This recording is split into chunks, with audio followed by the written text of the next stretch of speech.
ونصلي ونسلم على رسوله الكريم أما بعد فأعوذ بالله من الشيطان الرجيم بسم الله الرحمن الرحيم يا أيها الناس اتقوا ربكم الذي خلقكم من نفس واحدة وخلق منها زوجها وبث منهما رجالا كثيرا ونساء واتقوا الله الذي تساءلون به والأرحام إن الله كان عليكم رقيبا صدق الله العظيم۔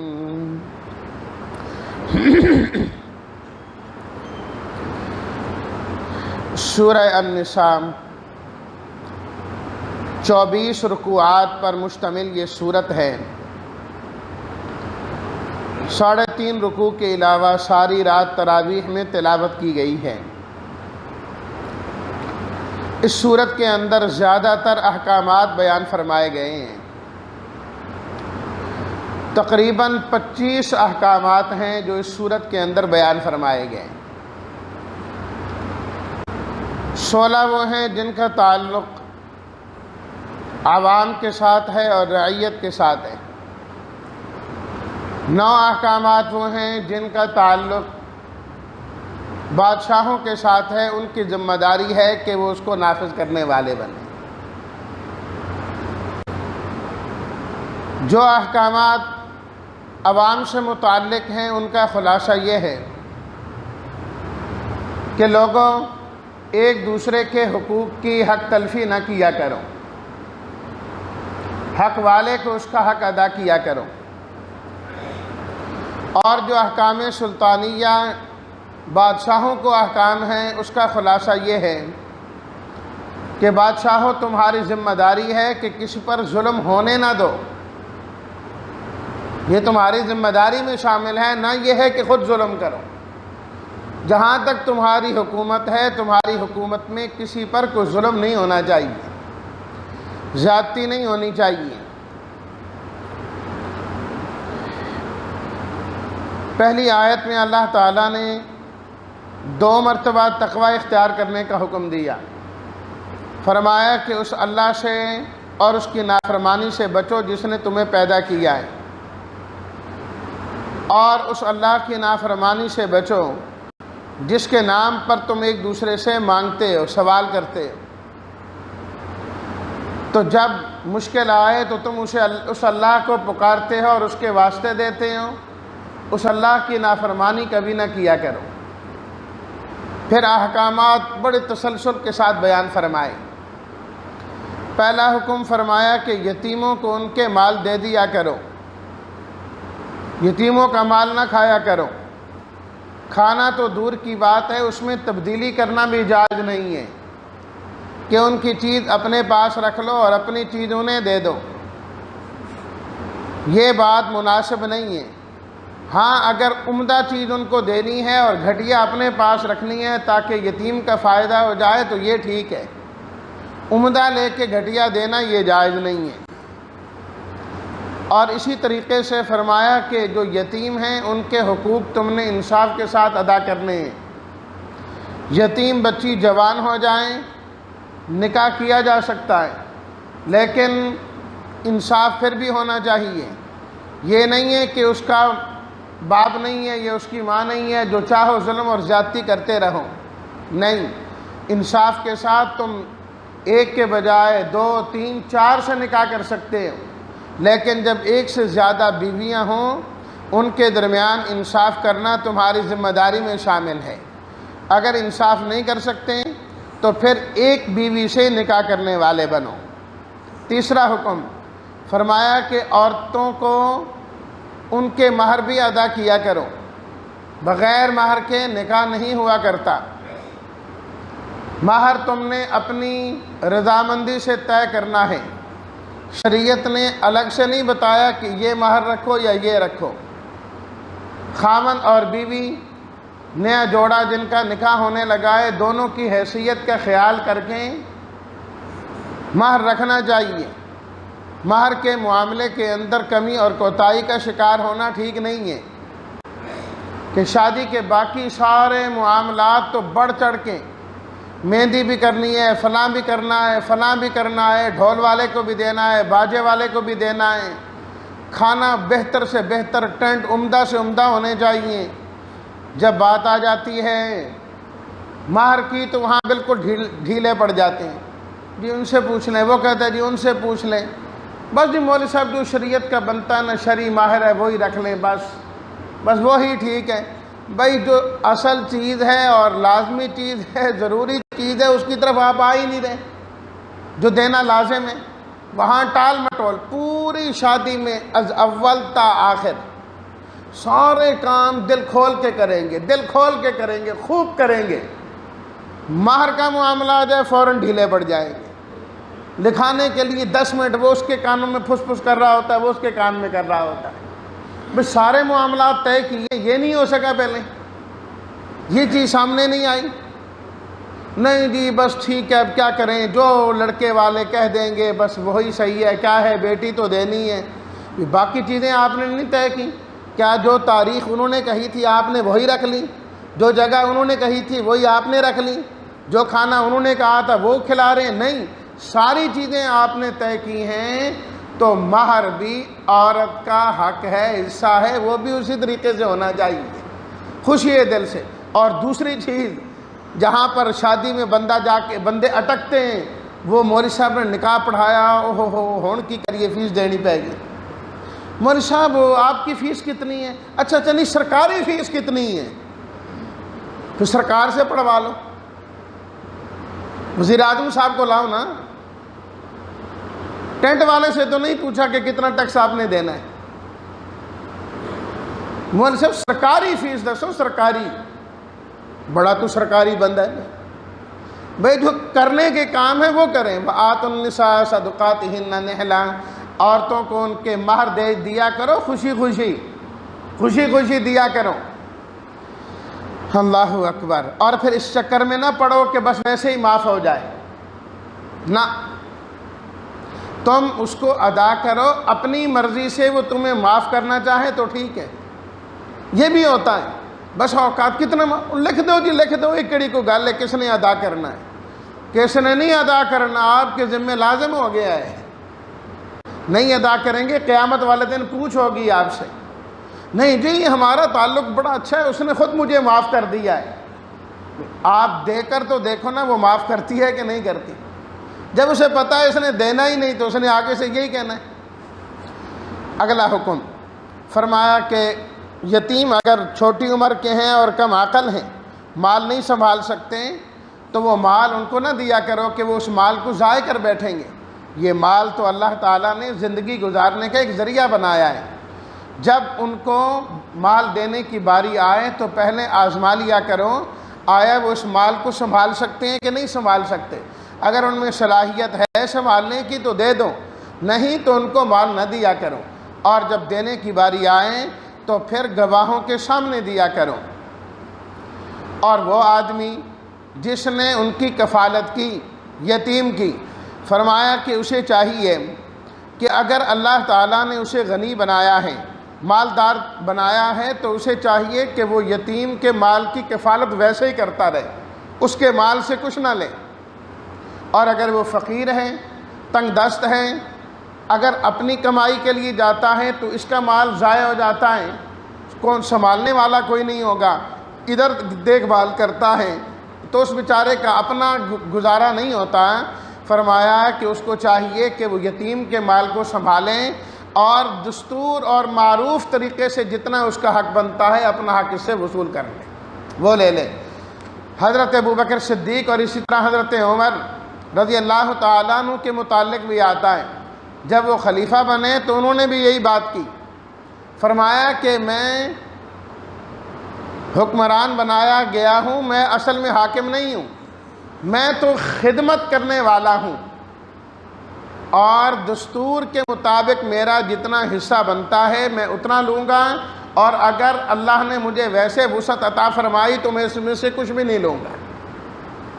اور حضرت صدیق اکبر رضی اللہ تعالیٰ عنہ نے فرمایا کہ ایک مزدور کے برابر میری تنخواہ ہوگی، جو مزدور لیتا ہے وہ تنخواہ میری ہی ہے، کسی نے کہا جی اگر آپ کا اس میں گزارا نہ ہوا تو پھر فرمایا مزدور کی تنخواہ بڑھا دوں گا، اگر میرا گزارا نہیں ہو رہا تو مزدور کا گزارا کہاں سے، تو میں اس کی تنخواہ بڑھاؤں گا، میری تنخواہ خود بخود بڑھ جائے۔ تو یہاں تو الٹ معاملہ ہے نا، کہتے ہیں جی عوام کو بڑا پیسہ ہے جی، ضرورت ہی نہیں، دیکھو گڑیاں لے جاندے نے جی، ہمارا ہاں وزیر اعظم کا گزارا نہیں ہوتا جی، اس کی تنخواہ تھوڑی ہے، اس کی زیادہ ہونی چاہیے۔ لا حول ولا قوت الا باللہ۔ للرجال نصیب مما ترک الوالدان، اگلا حکم فرمایا کہ وراثت میں سے مردوں اور عورتوں دونوں کو حصہ ملے گا۔ یہ نہیں ہے کہ مردوں کو وراثت دی جائیں اور جب عورتوں کی باری آئے تو انہیں محروم کر دیا جائے۔ فرمایا نہیں، نصیبا مفروضا، وراثت وہ حصہ ہے جو اللہ نے مقرر کر دیا ہے، فرض کر دیا ہے۔ تم جس طرح اپنے بیٹے کو وراثت سے محروم نہیں کر سکتے، بعین ہی اسی طریقے سے تم اپنی بیٹی کو بھی وراثت سے محروم نہیں کر سکتے۔ جی ہم نے بیٹی کی شادی کی تھی جی، ہم نے جہیز دیا تھا جی، فلاں چیزیں دی تھیں، تو کیا بیٹے کی شادی نہیں کی تھی آپ نے؟ شادی تو بیٹے کی بھی کی ہے، کیا بیٹے کی شادی پر تم نے کچھ خرچ نہیں کیا؟ اگر بیٹے کو دیا، اس کی شادی کی، وہ وراثت سے محروم نہیں ہے، بیٹی بھی وراثت سے محروم نہیں ہے۔ اللہ نے ان کا حصہ رکھا ہے، حق رکھا ہے۔ وہاں پر بھی وہی مہر والی بات، جی میری بہن مجھے خود معاف کر رہی ہے، بھئی کیوں معاف کر رہی ہے؟ وہ اس لیے معاف کر رہی ہے تم نے حصہ دینا نہیں اس کو پتہ ہے ماں باپ چلیں گے اور رشتہ تو میرا بھائیوں کے ساتھ ہی ہے، اگر میں اپنا حصہ مانگوں گی تو یہ بھی ناراض ہو جائیں گے، تو وہ اپنی رشتہ داری کو، اپنے تعلق کو باقی رکھنے کے لیے وہ کہتی ہے معاف کر دوں۔ ایک مرتبہ وہ جائیداد اس کے نام لگواؤ نا، پھر دیکھو کہ وہ تمہیں دیتی ہے کہ نہیں دیتی۔ تو فرمایا عورتوں کو محروم نہ کیا کرو، محروم نہ کیا کرو۔ اور پھر اللہ تعالیٰ نے بڑی سخت وعید فرمائی، فرمایا جو یتیموں کا مال کھاتا ہے، وراثت کا مال کھاتا ہے ناجائز طور پر، وہ اپنے پیٹوں میں آگ بھرنے والے ہیں، آگ بھر رہے ہیں، مال نہیں کھا رہے ہیں۔ پھر اللہ تعالیٰ نے اگلے رکوع میں وراثت کے متعلق تفصیلی احکامات جو ہے بیان فرما دی ہیں۔ فرمایا کہ اگر کوئی شخص فوت ہو گیا اور پیچھے اولاد چھوڑی، لڑکا بھی اور لڑکی بھی، تو جو لڑکا ہوگا اسے ڈبل ملے گا اس کا جو لڑکی کو دیا جا رہا ہے، اور اگر صرف لڑکیاں ہی لڑکیاں ہیں، ایک ہو تو اسے کل مال کا آدھا ملے گا، زیادہ ہو تو 2/3 کل مال کا دیا جائے گا۔ رہ گئے ماں باپ، فرمایا اگر مرنے والے کی اولاد ہے تو ماں باپ میں سے ہر ایک کو چھٹا چھٹا حصہ ملے گا، اور اگر مرنے والے کی اولاد نہیں ہے تو ماں کو تیسرا حصہ ملے گا، باقی مال باپ کا ہو جائے گا۔ فرمایا یہ ساری چیزیں قرض کی ادائیگی اور وصیت کو پورا کرنے کے بعد ہوں گی۔ تم نہیں جانتے کہ باپ دادا اور رشتہ داروں میں سے کون قریب ہیں، اللہ نے بتلا دیا ہے کس کو کتنا دینا ہے۔ وَلَكُمْ نِصْفُ مَا تَرَكَ أَزْوَاجُكُمْ، بیوی فوت ہو گئی، اگر اس کی اولاد نہیں تھی تو خاوند کو کل مال کا آدھا ملے گا، اور اگر اولاد تھی تو خاوند کو کل مال کا چوتھائی ملے گا، یہ بھی قرض ادا کرنے کے بعد اور وصیت پوری کرنے کے بعد۔ اور اگر خاوند فوت ہو گیا، اب الٹ ہے، اگر اس کی اولاد ہو تو بیوی کو 8واں حصہ ملے گا، اولاد نہ ہو تو بیوی کو 4تھا حصہ ملے گا۔ فرمایا یہ بھی وصیت کے بعد ہی ہوگا اور قرض کی ادائیگی کے بعد ہے۔ اور اگر ایک شخص فوت ہو گیا، اس کی اولاد نہیں ہے لیکن اس کے بہن بھائی ہیں، اور بہن بھائی وہ ہیں جو ماں شریک ہے، ماں تو ایک ہے باپ الگ الگ ہے، تو بہن بھائی میں سے ہر ایک کو چھٹا ملے گا، اگر ایک سے زیادہ ہیں تو وہ تہائی کے اندر جو ہے وہ شریک ہو جائیں گے۔ فرمایا تلک حدود اللہ، یہ اللہ کی حدیں ہیں جن کی پابندی کرنا تمہارے ذمہ لازم ہے۔ اس کے بعد اگلا حکم، پہلے یہ حکم تھا کہ جن عورتوں سے زناکاری ثابت ہو جائے گواہوں کے ذریعے، تو فرمایا کہ ان کو قید میں رکھا جائے جب تک کہ ان کو موت نہ آ جائے یا اللہ کی جانب سے اور حکم نہ آ جائے۔ جب سورہ نور نازل ہو گئی تو اس کے اندر اور حکم آ گیا، شادی شدہ اور غیر شادی شدہ دونوں کا فرق ہے، سنسار کرنا ہے شادی شدہ کو اور دوسروں کو کوڑے لگانے ہیں، وہ سورہ نور کے اندر آ جائیں گا۔ فرمایا جب کسی انسان سے گناہ ہو جائے توبہ کر لیا کرے، موت سے پہلے پہلے اللہ تعالیٰ توبہ کو قبول فرماتے ہیں۔ یا ایھا الذین آمنوا، اگلا حکم فرمایا وراثت میں مال ملتا ہے، وراثت میں عورتیں نہیں ملا کرتی۔ اس زمانے میں یہ تھا کہ جب کوئی شخص فوت ہو جاتا تو پیچھے ان کی بچیاں رہ جاتی، تو مال ہتھیانے کے لیے کہتے تھے جی میں اس کا وارث، یہ بچی میری زیر کفالت ہو گئی آج کے بعد، میں اس کا خیال کروں گا۔ مقصد کیا ہوتا تھا کہ اس کا مال میرے قبضے میں آ گیا۔ اللہ تعالیٰ نے فرمایا لوگوں وراثت میں عورتیں نہیں ملا کرتی، جائیدادیں ملا کرتی ہیں، لہٰذا تم یہ کہو کہ میں اس کا وارث ہوں، ایسی بات نہیں ہے۔ وعاشروہن بالمعروف، اگلا حکم فرمایا عورتوں کے ساتھ ہمیشہ اچھا سلوک کیا کرو۔ اگر ان عورتوں کی جانب سے تمہیں کوئی چیز بری معلوم ہو، کوئی ان کی عادت، کوئی ان کی خصلت، تو برا نہ سمجھا کرو۔ ہو سکتا ہے تمہیں ان کی ایک چیز بری لگ رہی ہے، اللہ نے اس میں بہت بڑی خیر بھی رکھی ہو، تو فرمایا اس خیر کو دیکھا کرو۔ یہ نہیں کہ اگر وہ کبھی بول گئی، اس نے کوئی ایسا جملہ کہہ دیا تو تم بولنا شروع ہو گئے۔ وہ حضرت عمر رضی اللہ تعالیٰ عنہ کے متعلق آتا ہے نا کہ ایک شخص اپنی بیوی کی شکایت لے کے آیا کہ جی اس طرح کی ہے۔ فرمایا اچھا یہ بتاؤ تمہارے گھر کو کون سنبھالتا ہے؟ کہا میری بیوی۔ کھانا کون پکاتا ہے؟ کہا بیوی۔ اچھا کپڑے کون دھوتا ہے؟ کہا بیوی۔ اولاد کو کون سنبھالتا ہے؟ کہا بیوی۔ کہا اتنی ساری خوبیاں اس کے اندر ہیں، وہ تمہیں نظر نہیں آئی، ایک خامی لے کے تم آگے ہو میرے پاس۔ تو فرمایا اسے بھی تو برداشت کیا کرو نا، کہ کتنی خوبیاں بھی تو اللہ تعالیٰ نے اس کے اندر رکھی ہوئی ہیں، جس کی وجہ سے تمہاری یہ ساری زندگی گزر رہی ہے۔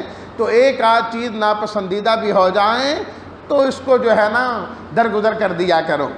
وَإِنْ أَرَدْتُمْ، اگلا حکم فرمایا کہ جو تم مہر رکھو بیوی کا، وہ مہر دینا ضروری ہے۔ اگر اللہ نہ کرے نوبت طلاق تک پہنچ جائے تو تم نے مہر جتنا بھی ادا کیا ہو وہ مہر تم واپس نہیں لے سکتے۔ جو مہر دے دیا وہ مہر بیوی کا ہو گیا۔ یہ نہیں ہے کہ اللہ نہ کرے طلاق تک نوبت پہنچی تو ہماری چیزیں ہمیں واپس کرو، تم اپنی چیزیں لے کے جاؤ، یہ شرعی طور پر ناجائز ہے۔ جو چیز جس کو دے دی گئی وہ اس کا مالک ہو گیا، جو جس چیز کا مالک ہو گیا آپ اس کی رضامندی کے بغیر نہیں لے سکتے، وہ چیز ہے ہی اسی کی۔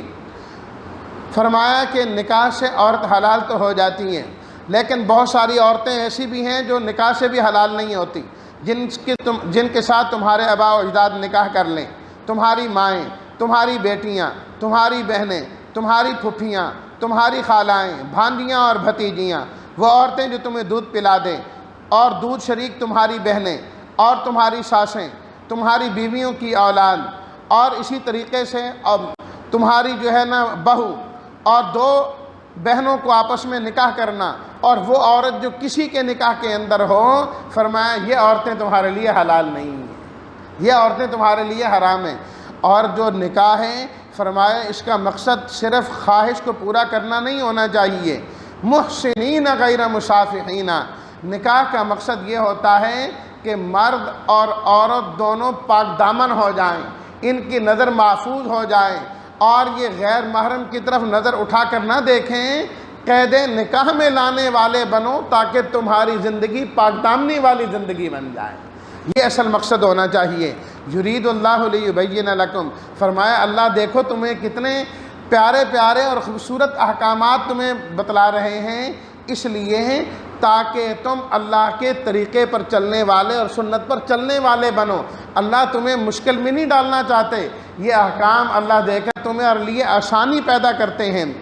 اگلا حکم، اے ایمان والو جب تم آپس میں تجارت کرو تو رضامندی کے ساتھ کرو، زبردستی نہیں، نہیں میں نے تو یہ چیز لینی ہے، میں نے اتنے پیسے دینے ہیں، وہ کہتا ہے نہیں میں نے بیچنی، فرمایا یہ نہیں، رضامندی سے، حسن سلوک سے، حسن اسلوب سے تمہاری جو ہے وہ تجارت ہونی چاہیے۔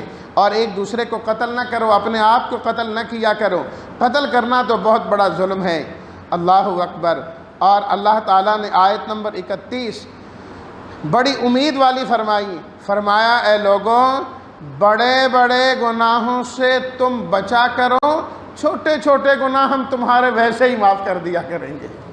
اللہ اکبر۔ ان تجتنبوا کبائر ما تنہون عنہ، بڑوں سے تم بچو، چھوٹے ہم ویسے معاف کر دیں گے۔ الرجال قوامون علی النساء، فرمایا مرد اور عورت میں سے ہم نے مرد کو حاکم بنایا ہے، عورت کو محکوم بنایا ہے۔ عورت کو چاہیے کہ وہ فرما برداری کرنے والی ہو، نیک و کار ہو، خاوند کی پیٹھ پیچھے حفاظت کرنے والی بن جائیں۔ اور فرمایا کہ اگر تمہارا کبھی اختلاف ہو جائیں، بیوی کو الگ بیٹھ کر سمجھاؤ، پھر نہ سمجھے بستر الگ کر دو، پھر بھی اگر نہ سمجھے تو کچھ مارنے کی ضرورت ہے، لیکن پھر بھی نہ سمجھے، فرمایا دونوں طرف سے تم ایک آدمی مقرر کر لو، حکم، جو دونوں کی بات سن کر فیصلہ کر دے۔ فرمایا اگر ان کے دلوں میں صلح کرانا ہوگی اللہ ضرور توفیق عطا فرما دیں گے۔ پھر اللہ تعالیٰ نے آیت نمبر 36 میں فرمایا انہی مسائل میں نہ الجھے رہنا، نکاح میں، طلاق میں، ان چیزوں میں۔ وَاعْبُدُوا اللَّهَ وَلَا تُشْرِكُوا بِهِ شَيْئًا، اللہ کی عبادت بھی کرنی ہے، اس طرف بیان آئے اللہ کے ساتھ کسی کے شریک نہیں ٹھہرانا، ماں باپ کے ساتھ اچھا سلوک کرنا ہے، رشتہ داروں کے ساتھ، یتیموں مسکینوں کے ساتھ، پڑوسیوں کے ساتھ، اور وہ پڑوسی جو تمہارے ساتھ رہتا ہے اور جو تمہارے پہلو کا ساتھی ہے، مسافر ہے، اور جو تمہارے غلام ہیں، ان تمام کے ساتھ اچھا سلوک تم نے کرنا ہے، اللہ کے راستے میں خرچ کرنا ہے۔ بخیل اللہ کو پسند نہیں، لیکن ریاکاری بھی نہ کرنا، اور جو بھی ایک ذرے کے برابر کوئی عمل کرے گا اللہ قیامت کے دن اسے سامنے لائیں گے۔ یا ایھا الذین آمنوا لا تقربوا الصلاۃ، اے ایمان والوں جب تم نشے کی حالت میں ہو تو تم نماز کے قریب نہ جایا کرو۔ شراب کی حرمت کے احکام آہستہ آہستہ ہے، اس کے بعد بالکل حرام کر دیا گیا۔ پہلے یہ تھا کہ جب نشہ ہو تو نماز کے قریب نہیں جانا، حتی تعلموا ما تقولون، یہاں تک کہ تمہیں معلوم ہو کہ تم کیا کہہ رہے ہو۔ اصل نماز یہ ہے کہ انسان جب زبان سے الفاظ کہہ رہا ہے، بول رہا ہے، یا امام صاحب جو الفاظ پڑھ رہے ہیں ان کا معنی اور مفہوم جو ہے وہ معلوم ہونا چاہیے۔ پھر اہل کتاب کی اللہ تعالیٰ نے مذمتیں بیان کی، فرمایا دیکھو حق بات کو جاننے کے باوجود یہ کس طریقے سے گڑبڑ کرتے ہیں۔ پھر اگلا حکم فرمایا کہ امانت والوں کے سپرد کرنی چاہیے، اور فیصلہ ہمیشہ حق کا اور انصاف کا ہونا چاہیے۔ اس کے بعد فرمایا یا ایھا الذین آمنوا خذوا حذرکم، اے ایمان والو تمہارے پاس اپنی حفاظت کا سامان ہونا چاہیے۔ یہ بادشاہوں کے حکام زیادہ شروع ہو گئے۔ فرمایا اسلحہ تمہارے پاس ہونا چاہیے، مظلوموں کی مدد کے لیے جاؤ، جو اللہ سے دعائیں کرتے ہیں اے اللہ ظالم لوگوں سے ہمیں نجات عطا فرما۔ حاکموں تمہاری ذمہ داری ہے کہ ان مظلوموں کے پاس جاؤ اور ظالموں سے ان کی گردنوں کو چھڑاؤ۔ جہاد کرتے ہوئے موت سے نہیں ڈرنا، اینما تکونوا یدرککم الموت، جہاں کہیں بھی تم ہوگے موت تو تمہیں آئے گی۔ تم اللہ کے راستے میں جہاد کرو، اللہ تمہاری مدد کریں گے۔ جہاد جس طرح کافروں کے خلاف کرنا ہے، منافقوں کے خلاف بھی کرنا ہے، ان منافقوں کو بھی نہیں چھوڑنا۔ فما لکم وما کان لمؤمن، اے حکمرانوں تمہاری ذمہ داری ہے کہ تمہاری رعیت میں سے کوئی قتل نہیں ہونا چاہیے، اور اگر غلطی سے کوئی قتل ہو جائے تو دیت کی ادائیگی تمہاری ذمہ داری ہے۔ میدان جہاد میں گئے، نماز کا وقت ہو گیا تو صلاۃ الخوف پڑھنے کا طریقہ بیان کیا۔ انا انزلنا الیک الکتاب بالحق، فرمایا کہ ہم نے کتاب نازل کی ہے، فیصلہ ہمیشہ اس کتاب کے مطابق کرنا ہے۔ وَيَسْتَفْتُونَكَ فِي النِّسَاءِ، پھر اللہ تعالیٰ نے یتیموں اور ان کے بارے میں حکم بیان کیا۔ اور یا ایھا الذین آمنوا کونوا قوامین، اے ایمان والو انصاف کے ساتھ قائم ہو جاؤ، گواہی انصاف والی دیا کرو چاہے تمہارے اپنے خلاف کیوں نہ ہو۔ اور 2 مرتبہ اللہ نے فرمایا ان اللہ لا یغفر ان یشرک بہ، اللہ سارے گناہ معاف کر دیں گے لیکن شرک کو اللہ کبھی معاف نہیں کریں گے۔ پھر منافقین کی مذمت کرتے ہوئے بالکل آخری آیت اس صورت کی جو ہم نے رات پڑھی، فرمایا کہ اے لوگو ما یفعل اللہ بعذابکم ان شکرتم و آمنتم، اے لوگوں اگر تم ایمان لاؤ اور شکر کرنے والے بندے بن جاؤ اللہ تمہیں عذاب دے کر کریں گے ہی کیا۔ فرمایا ہمیں کیا پڑی ہے کہ ہم تمہیں عذاب دیں، تم ایمان والے اور شکر کرنے والے بندے بن جاؤ۔ اللہ ہم سب کو ایمان کامل نصیب فرمائے اور شکر کرنے والا بندہ بنائے۔ الحمدللہ رب العالمین والصلاۃ والسلام علی رسولہ الکریم وعلی آلہ وصحبہ اجمعین۔ ربنا تقبل منا انک انت السمیع العلیم وتب علینا انک انت التواب الرحیم۔ اللہم اعنا علی ذکرک وشکرک وحسن عبادتک، رب اغفر وارحم وانت خیر الراحمین۔ وصلی اللہ تعالی علی خیر خلقہ محمد وآلہ وصحبہ اجمعین برحمتک یا ارحم الراحمین۔